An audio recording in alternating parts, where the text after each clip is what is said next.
What's up and welcome to Idle Insights, a show where I, Treavor Bettis, get to talk to interesting people about idle champions and Dungeons and Dragons. And with me this week is the amazing Becca Scott!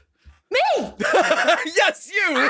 Hi, Trevor. Hello! It's so nice to have a two-way conversation with you instead of a one-way conversation.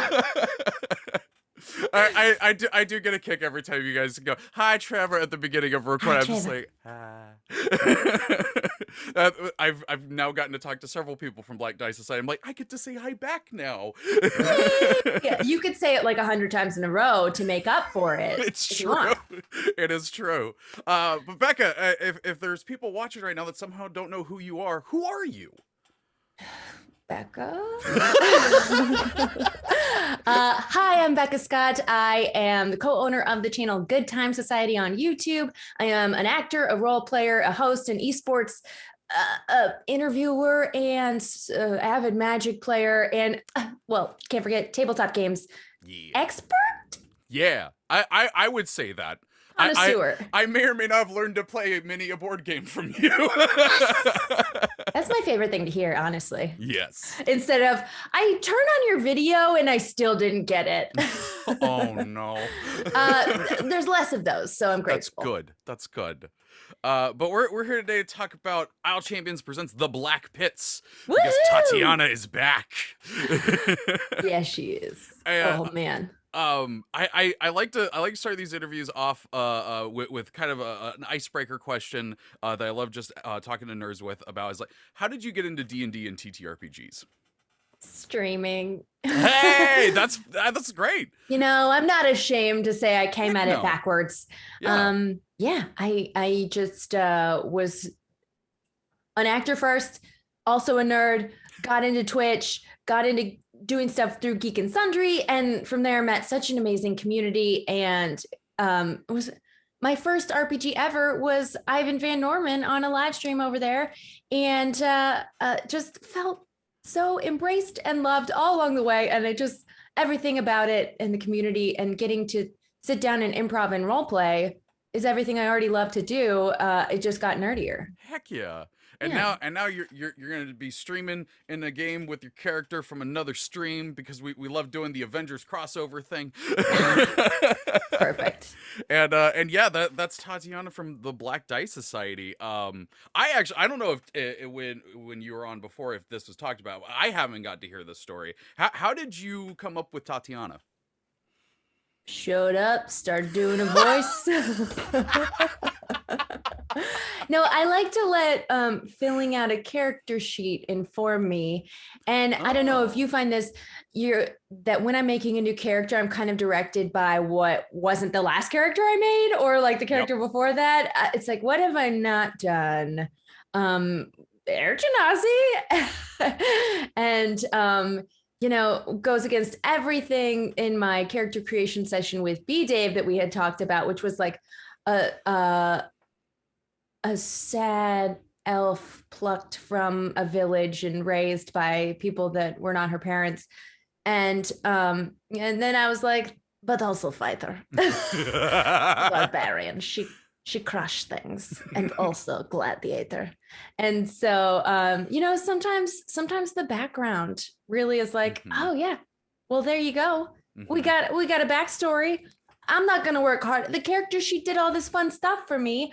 All I need to do is choose what I believe in and then lean into that. That's it. Heck yeah. No, I find that happens many a time with me is like I'll sit down, I'll have a character and I sit down at the table and I'm like, okay, I know who this character is. I've thought about it a lot. I've written backstory. And then I start going, I'm like, oh, that's not it at all. I need to go home and rewrite some backstory. But also follow the fun. Don't be beholden to what you wrote down before when you were alone. If when you're in the room with other people, this choice seems more fun, do that choice. Yeah, do the fun. There was one time though where like I did play the character exactly how I had him in my head, and then after the game I went, So was he a little too over the top that everyone went, yes? And I went, okay, I'll work on him a little bit. Works on the page, you know? Yeah, it was a great like character, but I could understand why playing with that character might have been annoying. I have no idea what you mean by that. Twiddles thumbs. Well, that's definitely not Tatyana because she is just a badass all the time. Oh, good. Yeah. You know, it may sometimes familiarity is just all we want. You know, she just wants to fight things and eat food, and I always know what her guiding light is. Hey, and you know what? It has worked. That guiding light has gotten you through quite a few things. Granted, there may have been, you know, you're going to talk about a toe muffin, are you? Yeah, a little bit. Yeah, you know, just a little bit. D-Dave is evil, and there's nothing we can do about that. He does literally have that award, so, you know. when I was interviewing, he's literally just, oh, this old thing. just has it nearby at an arm's reach. Granted, always ready. Almost anything's at an arm's reach for B-Dave. That's also true. Long-armed man. Yes. Gives great hugs. So how has it been, how has the character group progression been for Tatyana from the beginning of Black Die Society to like even now, or Court of the Raven Queen? Like there's been quite a few episodes. She just gets dumber with time. That's not the answer I was expecting. But more full of love. Yeah. You know, she maybe we'll see more of an arc from Tatyana, but the arc that I see is that originally she was less trustful of anyone that wasn't Valentine. Mm-hmm. And of course you want to have tie-ins to the whole party, and so okay, I guess you're all right, and I hate everyone else and I will fight them. But now, you know, it's really hard for me to play a character that doesn't try to love or romance everyone. I have to really actively work against my instincts to not romance every PC and NPC. Because you're just playing every TTRPG like a BioWare game. It's okay. Yeah, exactly. You know, the more I play, the more I'm like, but this is what's fun for me. But also like through the show, you multi-classed. I did, yeah. So real talk, building Tatyana was because I'm probably the least experienced D&D player at the table. I mean, hard to believe, but most of my gaming is on camera. And so I have way less hours than other people in that regard. And I do find the gaming system, even though I'm a person that loves like a crunchy worker placement or a deck builder, or like I love engine building board games, for me, D&D spells specifically, it's a little bit of homework and reading, and I'm bad at homework and reading. There may be a reason I haven't played a spellcaster for a while. Right? So that is why I chose Barbarian, because I thought this is going to be a really long game. And I know I'm at the table with very experienced players. Like Nora is incredible at Mark, Mir, don't even get me started. God. I mean, like, could quote for you verbatim the player's handbook probably. But so that's why I chose Barbarian. But then getting advice from these experts, they were like, well, the best multi-class, Circle of the Moon Druid, because then you just can have the bear totem and be invincible and be like the absolute tank in battle. And I thought that is logical. I will be a Maxman gamer. Oh my God, Druids have so many spells. They have so many spells. So it actually worked against me in trying to choose the easy path that I also multi-classed into the hardest path.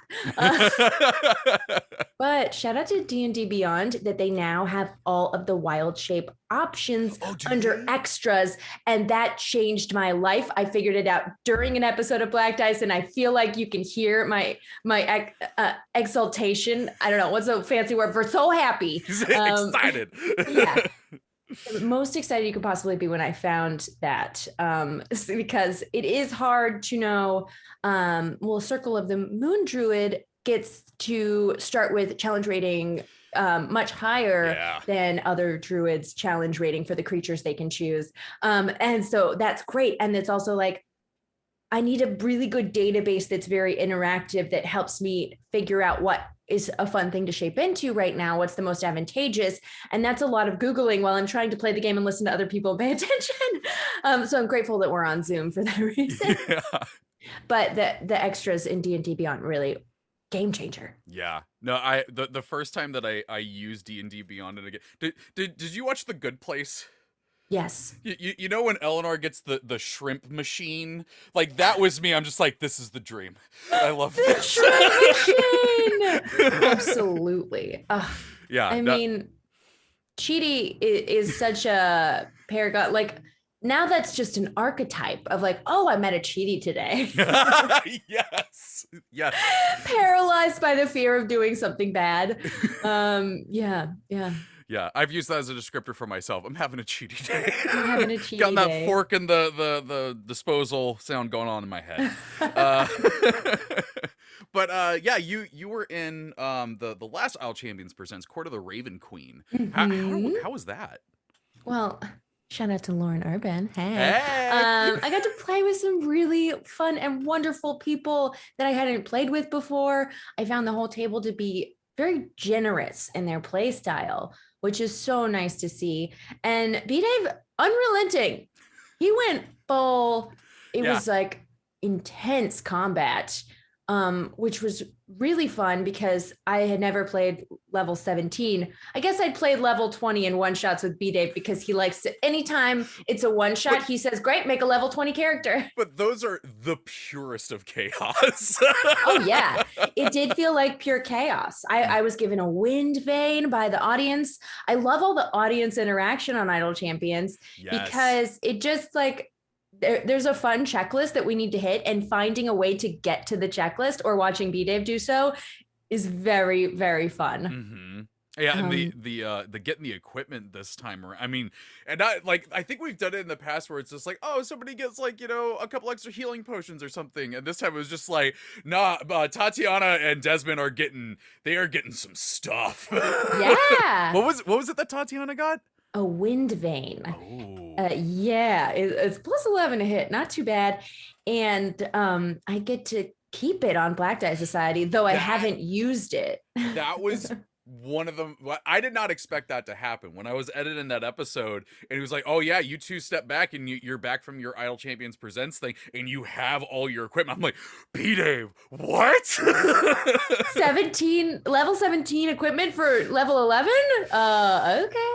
I do kind of like, there's part of me that I'm like, oh my god, but there's other part of me that's just like, yes, because I love doing that in my groups of just like at level 1, I'll give them magic items because I just want one for them to have fun, but also it means I have to care less about how difficult stuff I throw at them.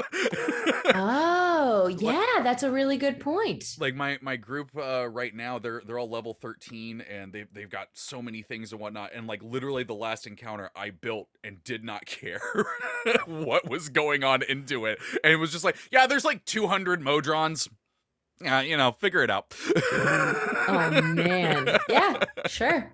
You know, 30 for each of you. Figure it out. Yeah, you know, take your time. How often are you playing right now? Is that game, is that a streamed game or offline? There's a this is the first time on the show I've gotten a question. I got off guard. Well, that seems a travesty. Yeah, I have a once a week game that we've been doing for a couple years now. That we call the game the Golden Pals because that was the name they made up in session 0 in like 2018, and they've gone through just a lot of stuff. I kind of like speeding through campaigns like they did. Oh my god, Dragon Heist, and then they did Storm King's Thunder, Descent into Avernus. They did a sequel part to my Tomb of Annihilation game at one point. A sequel? Yeah, all of my games take place in the same universe. So anything that happens in one game is canon for the other, even if none of the players are the same. And so yeah, there was the Trevorverse. The Trevorverse, yeah, something like that. I've been calling it my MCU, but there's no Marvel, but whatever. But yeah, it's a fun thing to do. TCU. TCU. The Trevor Cinematic Universe. You're welcome. I'm literally writing that down. That's I'm gonna use that all the time now, and my players are gonna get real annoyed. Thank you, Becca. It is an honor that you wrote that down.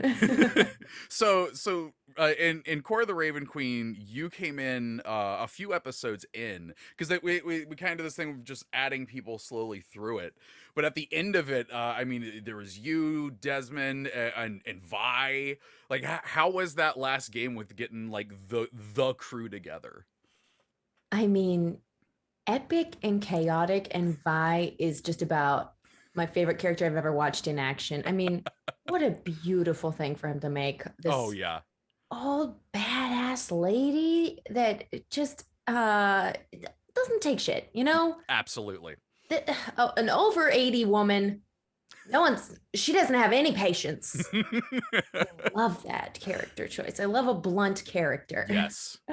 I remember the first PAX game that that Jeremy Crawford used Vi, and as soon as he started doing the voice, I'm like, I love everything about this character. Do this forever. Yeah, honestly, I would watch a 3-hour show where it's just Vi trying to. It's the Vi one woman show. Like in a grocery store, beating a teenage boy with a cane because she saw him trying to shoplift. That's all I need. Oh man, Wizards! Contact Becca for great streaming ideas. Okay, hear me out. Now I've got 20 execs in a room. I got a pitch. You ready? I just pull out the character art and I'm like, boom. Boom. Oh, I love that.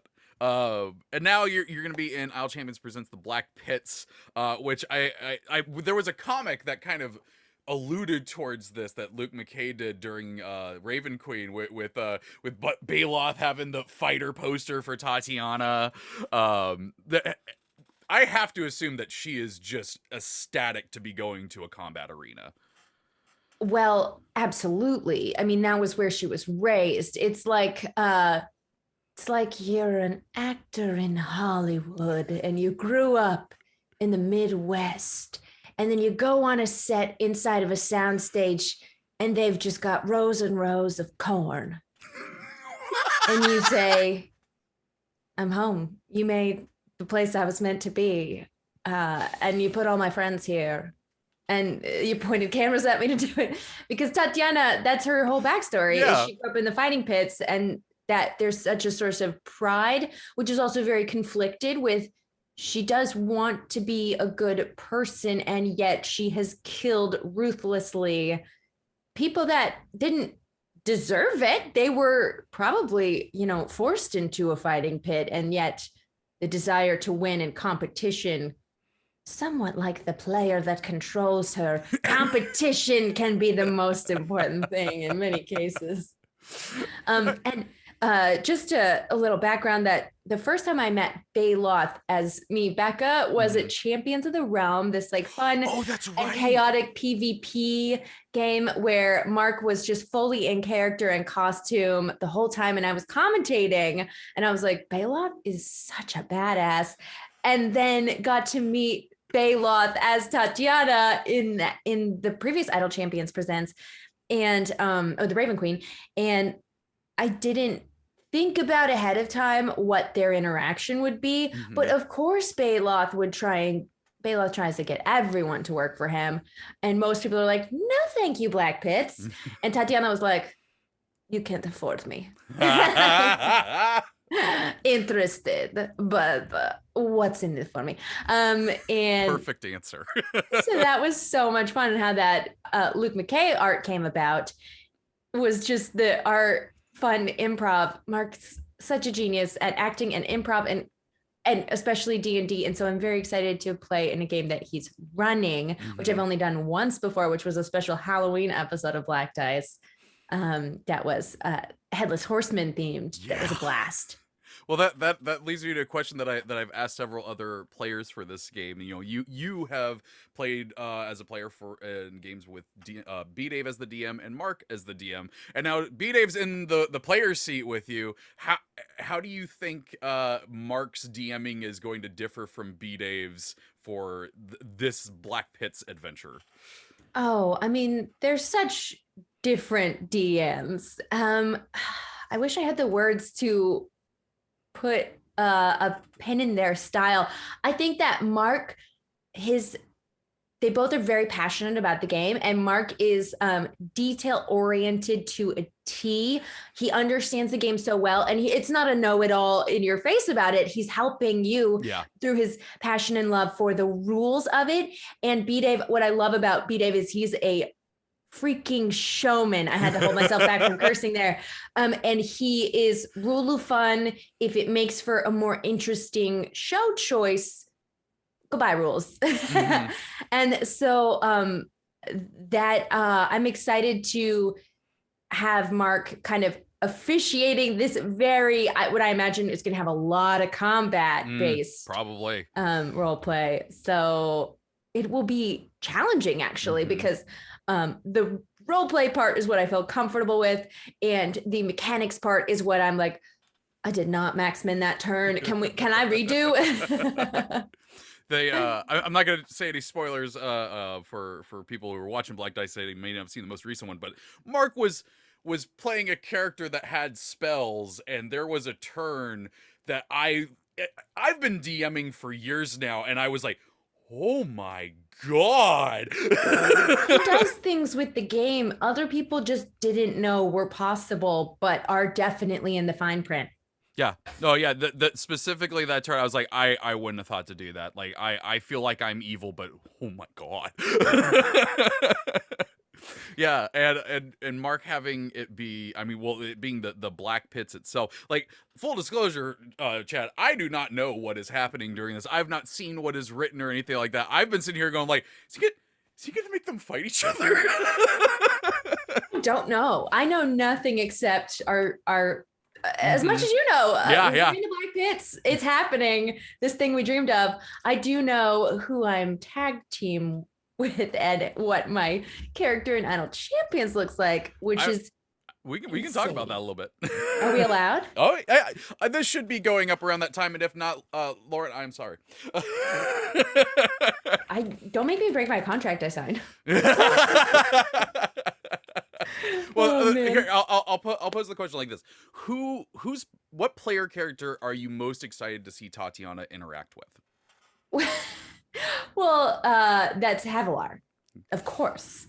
I mean, I played with Erin Evans in The Raven Queen, and she plays twins. Mm-hmm. She plays them both.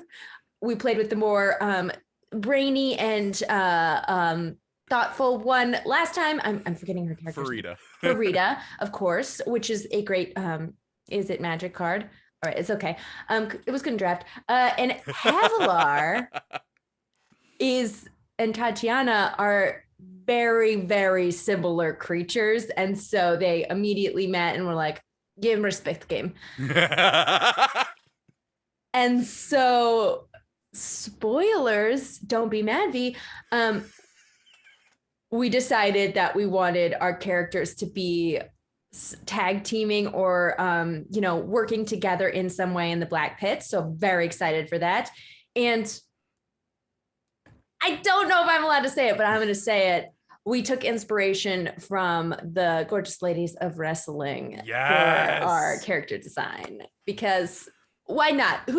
Made up fantasy can choose any colors. Heck yeah. It's not just the 80s.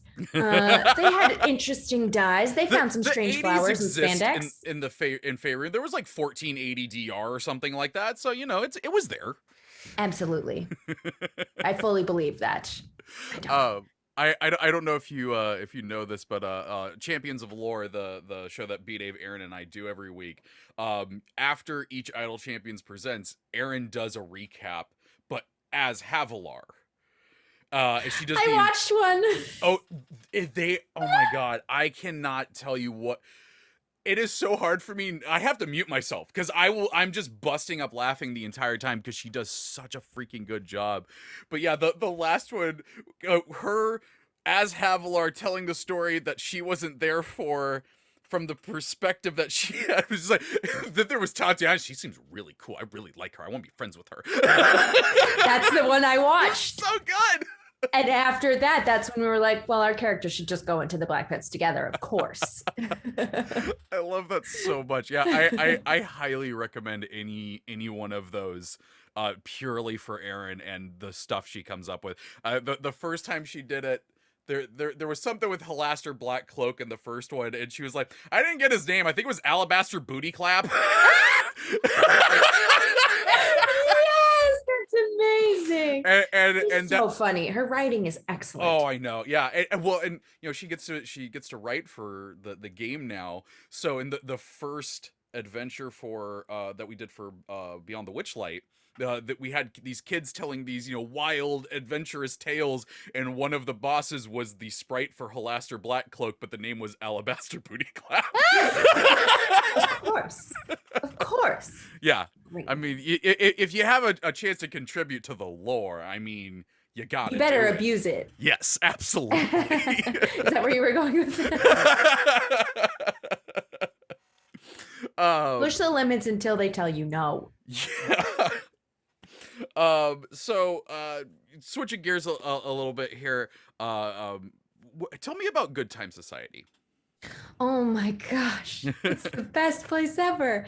No, I have a background as a producer in film. You know, mostly smaller commercial projects, and then combined with a love of making nerdy content, streaming, gaming, all these things. And Good Time Society was really just like, well, I've got a lot of time, and I want to just create content with friends. I want to do gameplays. It just started with like, let's just see what we can make. And then it's been really wonderful that so many game publishers and makers that I really respect and love working with have reached out and want us to cover their games. And so honestly, it just is a great way for me to get to play games, get to share my love of games with viewers, and also pay my friends, because paying my friends is the best thing ever. I love paying my friends. Can I pay you to hang out with me? Great. And then like, Becca, I will hang out with you if you don't pay me. And I was like, yeah. But I will pay you though, and that's fun. I don't know. That's a weird, it's like my love of spreadsheets we were talking about before we started. That you also share. I just realized how nerdy that really does sound after that long conversation about D&D, and they're like, before the show we were talking about spreadsheets. They get it. There's 50% of this audience is also currently working on a spreadsheet on the other screen. You know, you're probably right. That I believe that fully. But yeah, you're talking about the board game videos of like teaching people how to play and whatnot. Like I've 100% used those. Funny story, the playthrough that you did years ago that had B-Dave and Mark. Matt Mercer, they playing Villainous, the Disney game. Yeah. My wife and I watched that all those years ago when it went live, before I had a podcast, before I had this job or anything, and little did I know I'd be doing interviews with y'all. If we could go back in time at all the points in time and be like, those are going to be my friends in the future, how wild would our lives be? Oh, it's so freaking wild. Yeah. And I realized there's more things I want to say about Good Time Society. Oh yeah, go for it. I've been thinking a lot about mission statement and like what it means, and really what I try to do with it is to inspire people to find the joy in games and to make people smile and laugh. And for the thing that we tell people when they come on is the goal here is just to inspire a sense of community and fun. We honestly, like, the game comes way later down the list than all those things. So if you're having a good time, if you're laughing, if you are bringing joy to anybody who wants to watch you have joy playing this, that's the most important thing. Oh yeah, I mean, mission absolutely accomplished on that. Like the excitement that I see in y'all's videos, playing games, teaching people how to play games and everything, that gets me excited to play the game.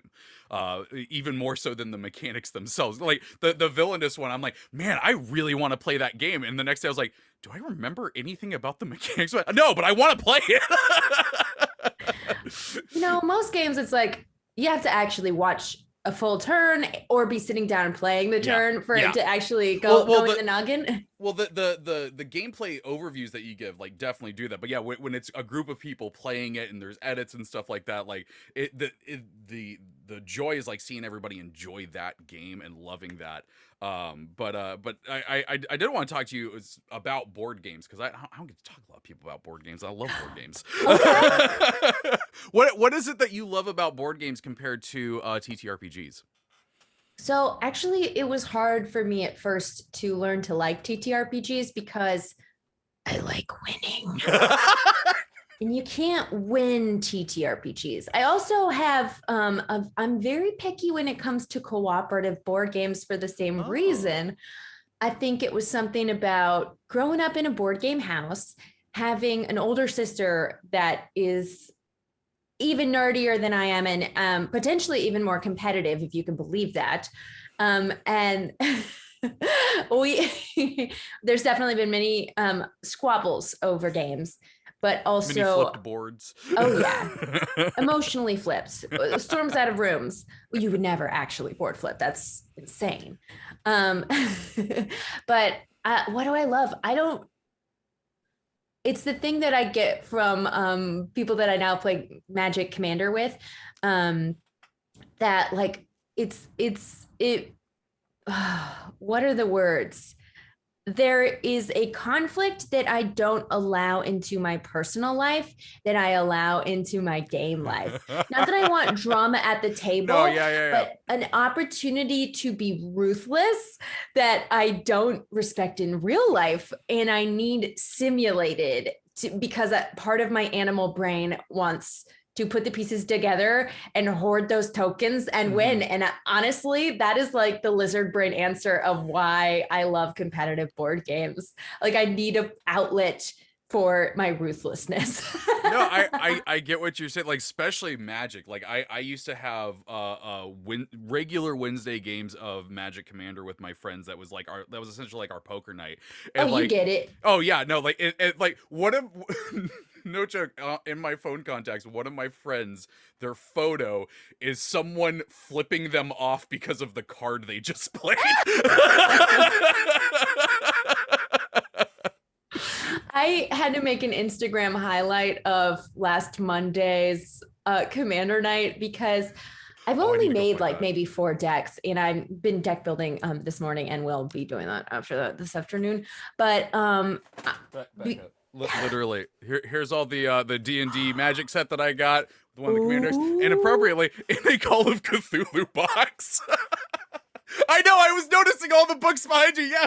Oh, Chaosium. I was really, really proud of a deck I built doing the thing that I built it to do and doing it well. And of course, I was helped by there's websites that help. Like, oh, you want this as your commander? Here's some really good cards. And I buy those cards and put them in a sleeve. But there is a lot of choice in it. And so when your deck does the thing it's meant to do, I have never played a game of Commander where I felt so bad and apologized so many times for my deck going off. I have not yet at the point with Commander where I can graciously be like, and I'm destroying you. I'm like, I'm so sorry. Do you want me to take it back because that cool thing you just played? I will. I do have it's gone. Basically I had a deck that put out so many enchantments, and every time I play an enchantment I draw a card, so I was just going off. Yeah. And then board wipe, they're all gone, they're all in the graveyard. That's fine, I'm doing great still, everybody else got their board wipe.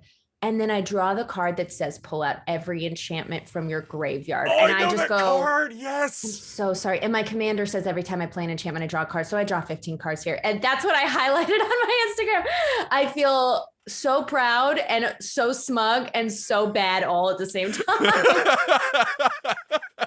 Oh my God. That's so freaking good. I love that. Yeah, no, I have one commander deck that was banned from the table. Like it was a so you're a blue committee ban. Yeah, because they were just like, no, you literally everything you do causes pain to everyone at this table. Please stop. What's the commander? The commander is the original Orzhov syndicate, the Ghost Council. And so essentially you play him, and then he comes into the battlefield, everybody, our target player loses life, you gain a life, and then at the end of the turn it leaves play. And then at the beginning of your turn, it comes back into play and does it again. So you can. Obsidat Ghost Council. That's the one. Yeah. Oh, dirty. And so everything in there has extort, sacrifice mechanics, making spirit tokens to sacrifice, to extort. Like, it's all about just, and worst of all, I put the Sanguine Infinite combo in there just to be an extra jerk. Where one of them, if a player would lose life, you gain that much life. And if you would gain life, a player would lose that much life. And so you just put both of them out, do 1 point of damage, and just end the game. That's why that deck is shelved. Exquisite Blood and Sanguine Bond. Yep. Oh, that's a combo right there. Yep. Oh. Yep, that one's fun. I built a vampires deck and then I lost it. It's a sad story. But I had both those cards in it, and I don't know if I even knew I had that combo. To be fair, 100%, I found that out on accident because I played both of them, and everyone else at the table went, "What?" And I was like, "No, I just like those cards." They're like, "No, you just won the game." I went, "Oh, yeah, no, I did that on purpose."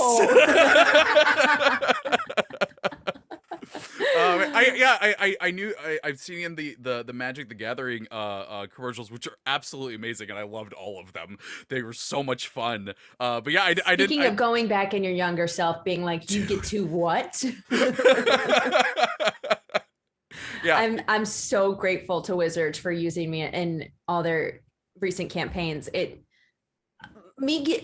hardest part of those for me is the cards are embargoed and not released yet, and so they go in a big box, and I go, "Where's that going? Where? Please can I?" And they're like, "You can't." And also, I'm just like a union props guy. I don't care about anything in this box. I'm like, "But let me put the gold ones on top." No.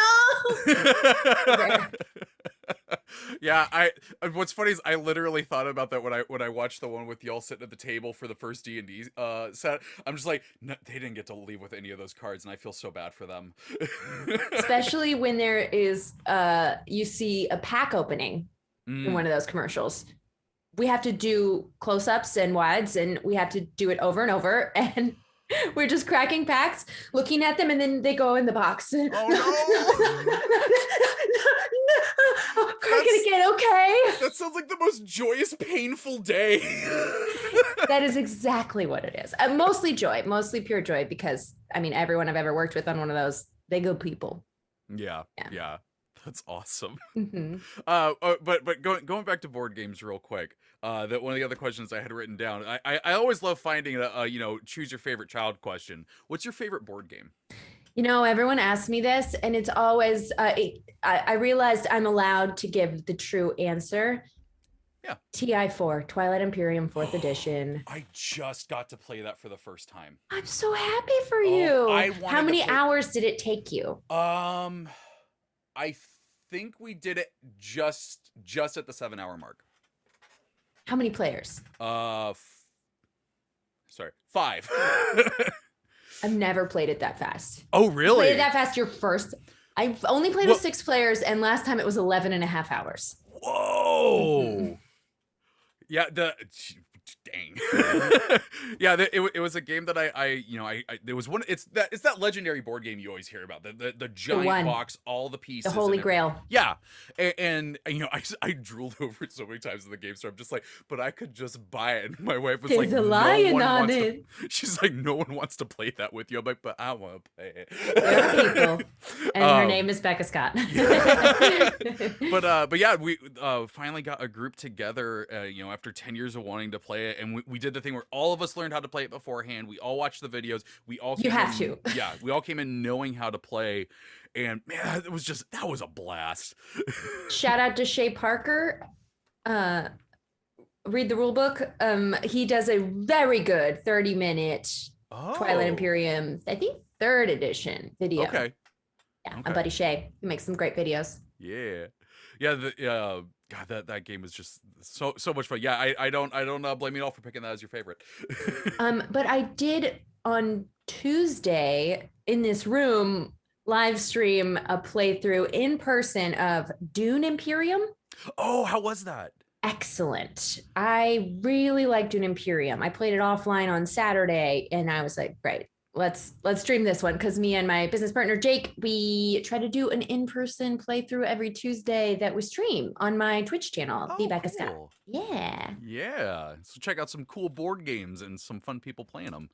Yeah. Sometimes we do 2-player games, but a lot of times we just do games that are able to play 2 players. I just realized another question. This one might be a little bit tougher because you said that you're a little more picky with co-op games. What is your favorite co-op game? I really like the Forbidden Desert series. But honestly, I haven't gotten them on the board in a long time. Pandemic, of course, I had an ironic playthrough during lockdown, Oh, and I haven't played Legacy. That's something I'd like to do, is play Pandemic Legacy. It's been Love sitting Rob on my Gabio. shelf for years. What? I don't have any of those. The sitting on the shelf, never played. What? What? No, nobody What? does that. That'd be Nobody. silly. No. No shelf of shame here. No, mm-mm. But I think that for me, the pleasure of a co-op game, and really when people usually ask what's my favorite game, it's I don't have a favorite. It depends who I'm playing with, because I want to choose a game that is suited for the people at the table. Yeah. And a co-op game is most fun for me when I'm playing with people having a good time doing it, which I have some very close friends that are like, yeah, I don't want to play a game that's not co-op because it hurts my heart to do anything mean to my friend. Yeah. And I'm like, yeah. I respect that's your point of view. And I wish I could completely relate, but I will play a co-op with you. A fun one that I have a group playing now is Jurassic World Legacy, because I like to put stickers on things. What? There's a Jurassic World board game? I didn't know. Funko made it. And it's recent. And I've got a live stream video of that. Hey, I'm gonna have to check that one out. Yeah, I'm literally searching this right now just so I could remember to check that out later. Oh that yeah, looks cool. The Funko team. So Prospero Hall is a company that for years and years made board games that other people bought, and worked with companies to put out incredible board games. Just like a Prospero Hall game, it's going to be solid because they understand mechanics. They make a board that has reminders of all the things. There's nothing that is non-intuitive in the way that they build, because they've been doing it for so long. And Funko Games bought Prospero Hall. They've merged. Oh, and I didn't know so that. Anything that comes from Funko, I'm gonna make a promise here and now. It's gonna be good. They're not gonna let things. They're thorough and they care. And so now that merger, great for Funko. They knew what they were doing. They were like, "You make amazing games, great. Join us." Yeah. Well, I got a list of games to look through now. Yeah, absolutely. Well, Becca, thank you so much for sitting down and talking with me today. Wait, what? You're done? I know. We already talked for over 40 minutes. It's wild. Okay. What? I mean, if you want to talk more, we can talk more. You want to talk more? No, that's okay, because I was serious about going to deck build today. That is the perfect answer for that. But yeah, thank you so much for sitting down and talking with me today. I cannot wait to see Tatiana in Isle Champions Presents The Black Pits. If people want to find you and your work on the interwebs, where can they do so? You can find me everywhere at the Becca Scott, and you can also find me everywhere at Good Times Society, because that is where I post all of my content. That just follow. It's good content that you should be watching. Go find it and enjoy yourself. Yeah. All right, Trevor. I can't wait till we play TI4 one day. Oh yes. I'm holding you to that. Yes, 100%. All right. Well, that is going to do it for this week's episode of Idle Insight. So until next week, take care of yourself.